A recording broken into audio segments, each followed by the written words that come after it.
السلام علیکم ورحمۃ اللہ وبرکاتہ۔ ناظرین محترم، حافظ وان رضوی آپ کی خدمت میں ایک نئے ویڈیو کے ساتھ حاضر ہوں۔ ناظرین محترم، تحریک لبیک پاکستان کی ایک بہت ہی بڑی بریکنگ نیوز آج جو ہے تحریک لبیک پاکستان کی ایک عظیم الشان جو ہے وہ علامہ قاسم فخری صاحب ان کی زیر قیادت ایک ریلی نکلنی ہے۔ ریلی کی تفصیل ابھی آپ کے سامنے رکھتا ہوں، اس سے پہلے گزارش ہے کہ چینل کو سبسکرائب کر لیں تاکہ اس طرح کی لیٹسٹ اپڈیٹ آپ کو بر وقت ملتی رہے۔ ناظرین محترم، سب سے پہلے ایک گزارش کروں گا کہ انشاءاللہ یہ جو ریلی ہماری نکلنی ہے یہ بھی حکومت کے منہ پر ایک زوردار تماچا ہے اور حکومت کی نیندیں جو ہے اس سے انشاءاللہ ایک بار ضرور حرام ہوں گی۔ تو ناظرین محترم، تفصیل آپ کے سامنے رکھتا ہوں کہ آج جو ریلی ہے، سب سے پہلے میں آپ کو بتا دوں کہ کراچی کے اندر ریلی نکلنی ہے اور election office cantonment board Faisal ward number 5 نز سلطان مسجد گلستان جوہر بلاک نمبر 5 یہاں سے ریلی کا آغاز ہوگا۔ اور یہ ریلی کس لیے نکالی گئی ہے؟ یہ ریلی جو ہے یہ الیکشن کمپین کے حوالے سے جو ہے علامہ قاسم فخری صاحب ان کی زیر قیادت یہ نکلنی ہے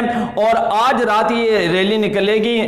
3 ستمبر بروز جمعۃ المبارک رات 8 بجے ریلی کا ٹائم ہے۔ اور کہا گیا ہے کہ تمام دوست جو ہیں تحریک لبیک پاکستان کے کارکنان ہیں اس کے اندر ضرور شرکت کریں، اور ساتھ انہوں نے یہ بھی واضح کیا ہے کہ اپنی سواری بھی آپ نے لے کر آنی ہے اور ساتھ جو ہے وہ تحریک کا ایک جھنڈا بھی لے کر آنا ہے تاکہ ایک احسن انداز کے ساتھ جو ہے وہ ہماری ریلی نکلے۔ تو ناظرین محترم، انشاءاللہ ہماری بہت ہی عظیم الشان ریلی نکلے گی اور کراچی کے اندر جتنے بھی کارکنان رہنے والے ہیں ان سے میں گزارش کروں گا کہ آپ نے ریلی کے اندر ضرور شرکت کرنی ہے، اور اگر کوئی دوست جانا چاہتا ہے اور جا سکتا ہے اور ممکن ہو سکتا ہے تو ریلی کے اندر جو ہے وہ ضرور شرکت کریں۔ انشاءاللہ آج رات جو ہے کراچی کے اندر جو ہے ریلی نکلے گی، تمام دوست اس کے اندر ضرور شرکت کریں، اور انشاءاللہ ریلی کے حوالے سے جو اپڈیٹ آئیں گی وہ بھی آپ کو اسی چینل پر مل جائیں گی۔ ملتے ایک نئے ویڈیو کے ساتھ، تب تک کے لیے اللہ حافظ۔